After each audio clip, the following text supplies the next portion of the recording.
What if Hemingway's story wasn't only about depression and not only about alcohol? What if the real clue is in his family, a pattern that repeats across generations? Depression and suicide, alongside diabetes, heart problems, joint pain, and even skin described as turning bronze. After Hemingway died, many people explained his end in familiar ways: depression, alcohol, or the fragility that can come with genius. Those explanations aren't wrong, but they may not be the whole picture. In classic medical descriptions, there is a condition that can connect seemingly unrelated dots like these: hereditary hemochromatosis, or HH. HH usually isn't a sudden disaster. It's a system that quietly drifts off course. The body keeps absorbing iron, but has almost no way to actively remove the excess. Over time, iron can build up in the liver, the heart, the pancreas, and the joints. Some people also report brain fog, along with changes in mood and thinking. But I want to be clear. These are clues, not a conclusion.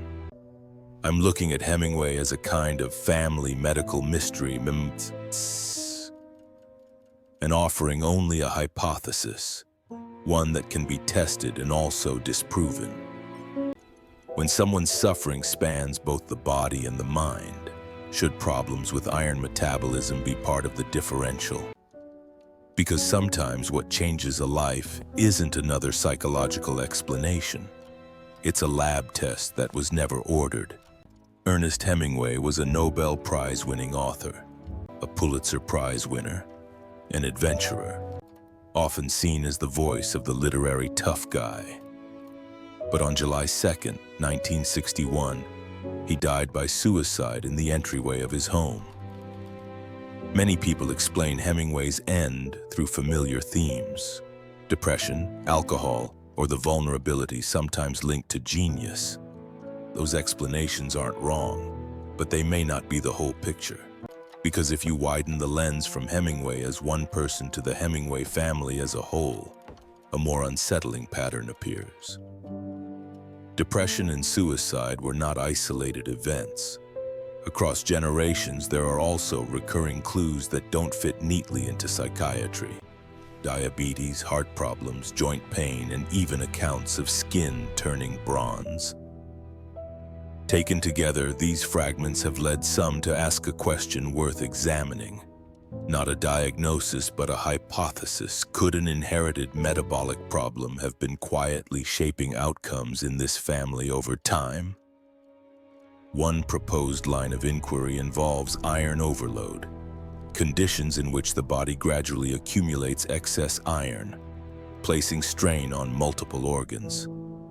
When you look again at Hemingway's later years, it becomes difficult to reduce his decline to a single word, like depression. Accounts suggest a broader deterioration. Emotionally, he endured severe and persistent lows with periods of instability. Cognitively, his memory and attention declined, and his ability to write was deeply affected. Behaviorally, his fear became more concrete, and he grew increasingly suspicious, believing he was being watched or targeted. Physically, he struggled with arthritis and widespread pain, along with cardiovascular problems, abnormalities in glucose metabolism, liver disease, and the effects of long-term alcohol use. In a sense, he endured. Like Santiago in The Old Man and the Sea, but this time the struggle was not against the ocean. It was against his body and against his mind. Iron overload is often mentioned here because it can, at least in principle, connect a range of findings that otherwise seem unrelated: fatigue, joint pain, liver disease, diabetes, cardiac problems, and darkening of the skin. These can appear when excess iron accumulates over many years. What adds to the unease is that similar threads are described beyond Hemingway himself. Accounts of his father, for example, describe suicide in 1928 at the age of 57. They also mention diabetes, depression, declining memory, and later descriptions of bronzed skin. and other family members, including siblings and a granddaughter, are also reported to have struggled with depression, addiction, epilepsy, and ultimately suicide. This doesn't look like one person falling. It reads more like an echo within a family, repeating again and again. But it's essential to be clear, these are clues, not conclusions. Hemingway's suffering in later life could reflect many interacting factors. Long-term alcohol exposure, head trauma, vascular risk, depressive illness, and the effects of medications and treatment. And even if iron overload is a reasonable avenue to discuss, a diagnosis would require direct evidence, laboratory testing, and genetic confirmation. So this is not about labeling Hemingway. It's a clinical reminder when suffering spans both the body and the mind, when emotional and cognitive decline coexists with multi-system physical signs. We should be cautious about ending the story with, "It's just depression." Sometimes the turning point isn't another explanation. It's a lab test that was never ordered. If you've heard the term iron overload, your first reaction might be, "Isn't iron something we're supposed to supplement? How can it be too much?"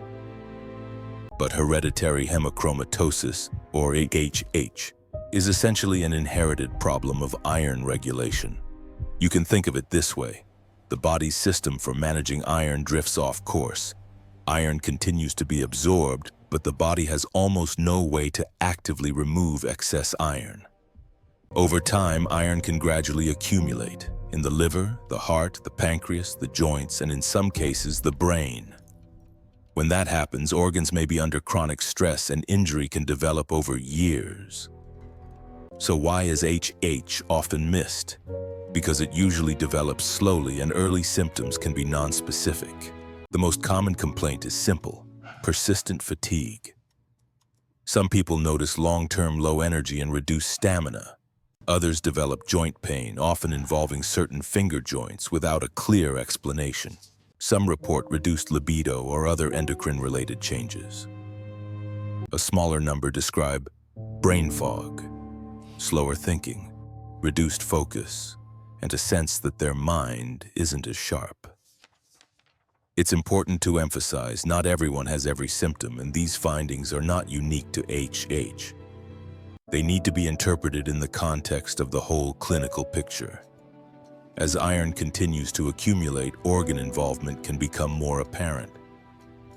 In the liver, this may show up as abnormal liver tests, progressing in some cases to fibrosis or cirrhosis.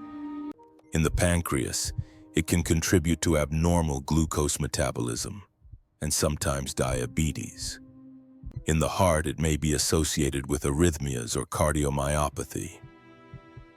And in some people, skin can darken, sometimes described as gray-brown or bronze. What makes HH concerning is not that it strikes suddenly, but that it can cause gradual cumulative damage. HH can be classified into types based on the underlying gene, often described as types 1 through 4. You don't need to memorize gene names. The key point is this: some forms progress slowly and may not be recognized until midlife. Others begin earlier and can advance more quickly with serious complications at younger ages. There are also genetic iron disorders in which ferritin rises early, while other iron measures may not look dramatically abnormal at first. That pattern can contribute to missed recognition. So what testing is most useful? In practice, 2 blood tests are central: transferrin saturation, or TSAT, and serum ferritin. Blood is often drawn in the morning. Whether fasting is required depends on the laboratory protocol. Persistently elevated TSAT is an important clue. For example, TSAT above about 50% in men or above about 45% in women. Ferritin also is commonly used reference points. For example, above about 200 micrograms per liter in women and above about 300 in men or postmenopausal women. But there is a crucial caution. An elevated ferritin alone does not confirm HH. Ferritin can rise for many reasons: inflammation, fatty liver disease, and alcohol-related liver injury, among others. And some inherited iron disorders, such as ferroportin disease linked to SLC40A1, may show high ferritin with normal or even low TSAT. That's why TSAT and ferritin should be interpreted together rather than focusing on a single number. If blood tests suggest iron overload, the next step is often genetic testing to clarify the type and inherited risk. For confirmed HH, adult first-degree relatives are commonly advised to consider screening, so potential cases can be detected early. Once HH is confirmed or strongly suspected, clinicians also assess organ involvement, especially the liver. In some cases, MRI is used to evaluate iron deposition. Liver biopsy is reserved for selected situations. What about treatment? First-line therapy for HHH is typically therapeutic phlebotomy, planned blood removal. Because the body has no active way to eliminate excess iron, phlebotomy is used to gradually reduce iron stores. Early on, this may be done weekly or every other week, with frequency adjusted based on hemoglobin, iron burden, and tolerance. Treatment targets often include reducing ferritin to around 50 during the initial phase, then maintaining it roughly between 50 and 100. At the same time, clinicians avoid overtreatment that could cause iron deficiency or anemia. Earlier treatment is associated with lower risk of long-term organ damage. Some symptoms, like fatigue or joint pain, may improve in certain individuals, but responses vary, and it should not be framed as a universal reversal. It's also important to say, not everyone with high ferritin should undergo phlebotomy. In some metabolic or fatty liver-related states, phlebotomy has not shown clear benefit and may be unnecessary. When phlebotomy isn't possible, for example with anemia or heart failure, iron chelation is considered only in select cases, under specialist supervision, with careful monitoring for side effects. Finally, a few practical lifestyle points. Avoid iron supplements unless specifically prescribed. Avoid high-dose vitamin C supplements, which can increase iron absorption. Be cautious with raw shellfish. People with iron overload are at higher risk of severe Vibrio infections. Limit alcohol intake and treat viral hepatitis and other liver conditions according to medical guidance. Managing comorbidities like obesity and fatty liver disease also matters. A final takeaway. HH is not the explanation for every case of fatigue, but it is an important reminder. When persistent fatigue and joint pain appear alongside liver abnormalities or problems with glucose metabolism, especially with a family history, it's worth discussing iron studies. Checking TSAT and ferritin can be a practical first step that changes the trajectory. Many people ask, with hereditary hemochromatosis HH, an inherited form of iron overload, why do some people have more than liver or joint problems? Why might the brain be involved as well? Some individuals describe brain fog, worsening memory, or shifts in mood, and in a smaller number of cases there can be movement-related symptoms. Research in certain populations suggests that HH-related genetics may be associated with signals of iron accumulation in specific brain regions. This association appears more pronounced in men. If we summarize the proposed pathway in one line, iron regulation fails, iron in the blood rises, more reactive forms of iron appear, iron handling in the brain is disrupted, neurons become more vulnerable, and cognitive mood or movement symptoms may follow.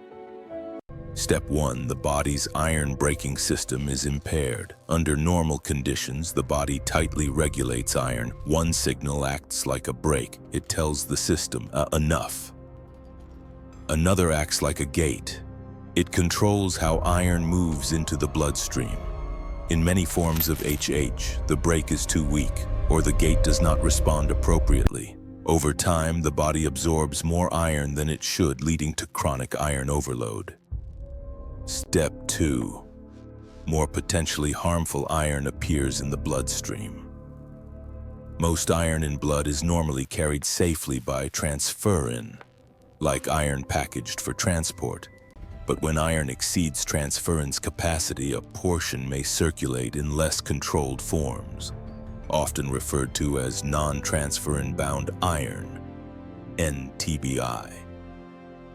These forms are more readily taken up by tissues, and they are more likely to drive oxidative injury, including increased free radical activity. Step 3. How might iron affect the brain? The brain is protected by the blood-brain barrier, often shortened as the BBB. It carefully regulates what can enter. Iron is not completely blocked. It can move through specific transport pathways.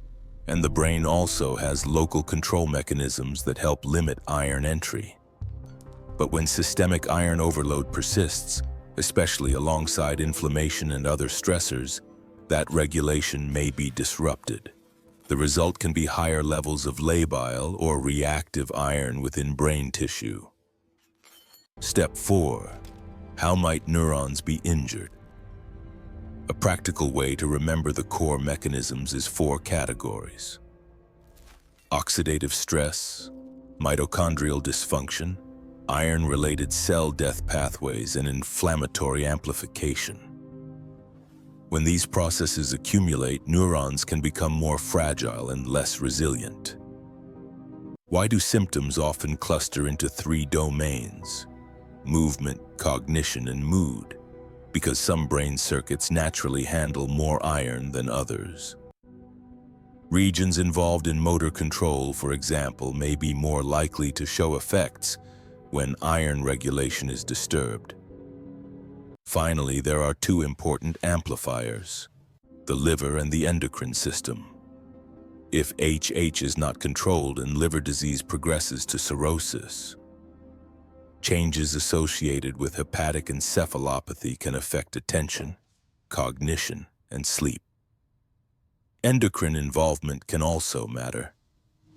Hormonal disruption may contribute to fatigue, low mood, and the subjective experience of brain fog. A final takeaway: when HH affects the nervous system, it is likely through a chain reaction set off by disturbed iron regulation, and liver disease or endocrine dysfunction may further amplify these effects. Next, a real case.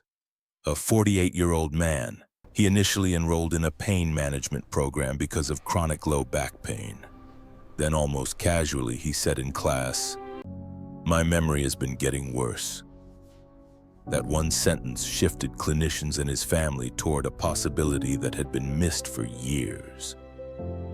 He didn't become ill overnight. Over many years, his body had been quietly storing more and more iron. And this iron overload may have been affecting his brain function. Stage 1. It began with worsening memory. But he assumed it was fatigue and aging. He reported that his memory had been declining for years, with a clear worsening over the past year: subjective cognitive decline, recent memory impairment. He said his attention felt leaky. If he tried to do something while listening to someone speak, everything would fall apart. Attention impairment. Learning new information also became difficult. What he used to understand quickly no longer seemed to stick. Learning difficulties. What made it more striking was his baseline. He had been highly capable. When he was younger, he ran businesses. He opened, expanded, and sold multiple bars. By his early 30s, he was financially secure. Later, he worked in technical support, largely out of interest. But over time, he couldn't keep up with new technical information and eventually had to stop. Impairment in functional daily activities. If this were simply getting older, why did it progress so fast and so intensely? Stage 2. It wasn't only low mood. It felt more like his brain suddenly stopped cooperating. He began to freeze more often in everyday situations. While driving, he could see a traffic light and suddenly feel confused. He knew the rules but couldn't respond in the moment. For an appointment only a short drive away, he would wake up 4 hours early just to organize his thoughts and plan each step. Executive dysfunction.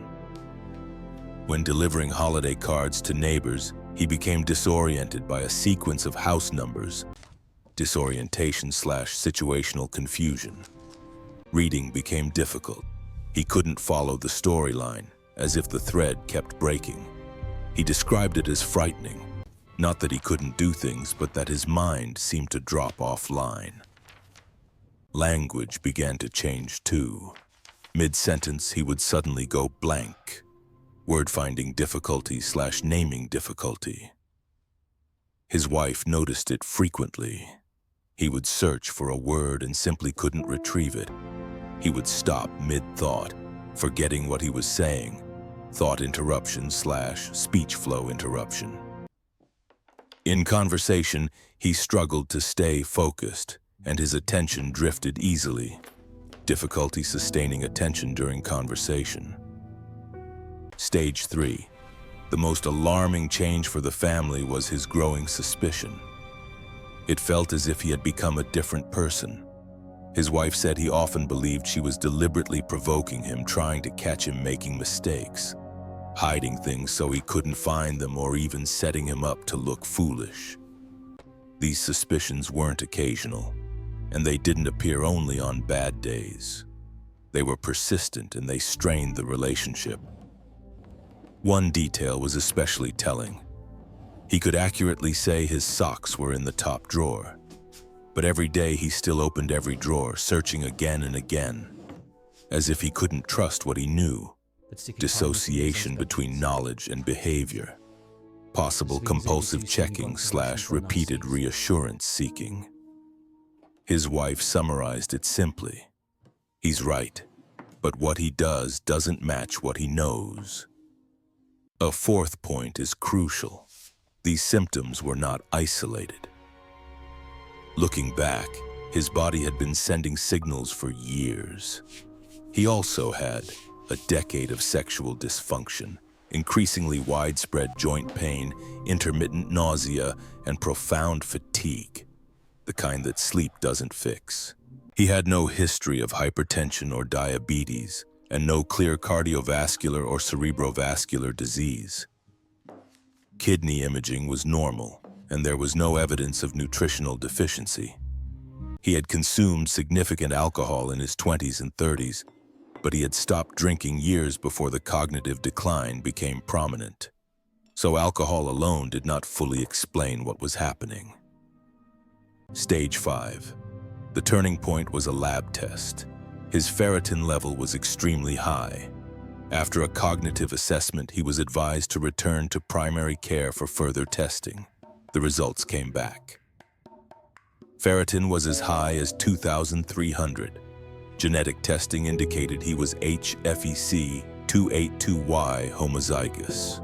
That led to a diagnosis. Hereditary Hemochromatosis, HH. An inherited condition in which the body absorbs too much iron and gradually stores it in organs. In simple terms, the body's iron breaking system fails and iron slowly accumulates until storage is overwhelmed. When iron overload affects multiple systems, fatigue, joint pain, sexual dysfunction, and even cognitive or psychiatric changes become easier to understand. Stage 6. The treatment can sound dramatic, but it became a turning point. He began therapeutic phlebotomy, regular blood removal to reduce excess iron. The plan was weekly sessions. The goal was to bring ferritin below 50, then monitor and maintain as needed. He also started testosterone injections, and his sexual function improved. Stage 7. More than a year later, he described a change that was both painful and relieving. At about 14 months, his ferritin had fallen to around 35, and he entered a maintenance phase. More importantly, his mental clarity improved. He said he hadn't realized how severe things had become. He described the earlier period as total confusion, and the treatment phase as if the fog had lifted. On follow-up testing, some measures also improved, especially aspects of visual memory and verbal fluency. That aligned with what the family had noticed: word-finding difficulty, interrupted speech, and a pervasive sense of confusion. So when should iron overload enter the differential? Most fatigue and forgetfulness do not mean HHH. But if you or a family member has the following combinations, it's worth discussing iron studies with a clinician.